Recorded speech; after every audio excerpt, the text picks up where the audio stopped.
Electronics Ravulapalem. ఇది up and down water level control. ఈ కంట్రోల్కి ఇది పై ట్యాంక్లో వస్తుంది, ఇది కింద ట్యాంక్లో వస్తుంది.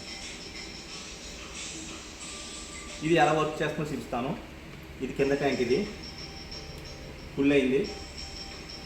ఈ పై ట్యాంక్లో నీళ్ళు లేవు, ఆన్ అయింది. కింద ట్యాంకు ఇలా చూసి, కింద ట్యాంకు ఫుల్గా ఉంది. ఇప్పుడు పై ట్యాంక్ నిండిపోయింది, ఆగిపోయింది. కింద ట్యాంకు నీళ్ళు అయిపోయినాయి, పై ట్యాంకులో కూడా నీళ్ళు తగ్గినాయి, ఆన్ అవ్వదు. ఇలా చూపించాము. కింద ట్యాంక్ తగ్గిపోయింది, కింద ట్యాంక్ ఒక తగ్గిపోయింది. అంటే పై ట్యాంకు నీళ్ళు తగ్గిపోయి కింద ట్యాంకు నీళ్ళు తగ్గిపోయినాయి, ఆన్ అవ్వడం. ఇప్పుడు కింద ట్యాంకులో నీళ్ళు వచ్చినాయి. నీళ్ళు రాగానే ఈ బాల్ ఇలా పైకి లేస్తుంది. పై ట్యాంకులో నీళ్ళు లేవు కాబట్టి ఆన్ అయిపోయింది. ఇప్పుడు పై ట్యాంకులో నీళ్ళు వెళ్తున్నాయి, ఆఫ్ అయిపోయింది. ఈ విధంగా పనిచేస్తుంది. ఇది పై ట్యాంక్కి, ఇది కింద ట్యాంక్కి. ఏ వైర్ ఎటు మారినా పర్వాలేదు.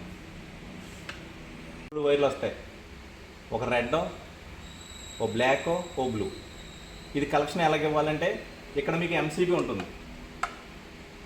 ఎంసీబీ ఫేస్ ఎక్కడ వస్తుందో, ఎంసీబీ ఫేస్ కింద కానీ పైన కానీ వస్తుంది, ఫేస్కి ఇవ్వాలి. ఇది ఎంసీబీ పైన ఇవ్వాలి. మీకు ఎంసీబీ ఎప్పుడు కూడా ఆఫ్లోనే ఉంటుంది. ఎప్పుడైనా ఈ డివైస్ పని చేయలేకున్నప్పుడు ఇది ఆఫ్ చేసుకుని ఎంసీబీ ఆన్ చేసుకోవచ్చు, అంటే నార్మల్కి వెళ్ళచ్చు. ఈ బ్లాక్ వచ్చి న్యూట్రల్ ఎక్కడిచ్చినా పర్వాలేదు. ఇది ఎప్పుడు ఆఫ్లో ఉంటుంది, ఇదేమో ఆటో సిస్టంలో ఉండాలి. ట్యాంక్ ఫుల్ అవ్వగానే, సంపు ట్యాంక్ ఫుల్ అవ్వగానే ఆటోమేటిక్గా ఆన్ అవుతుంది. ఫుల్ అయిన తర్వాత ఆఫ్ అయిపోతుంది. ఈ విధంగా పనిచేస్తుంది. కలెక్షన్ మీకు అర్థమైంది అనుకుంటున్నాను.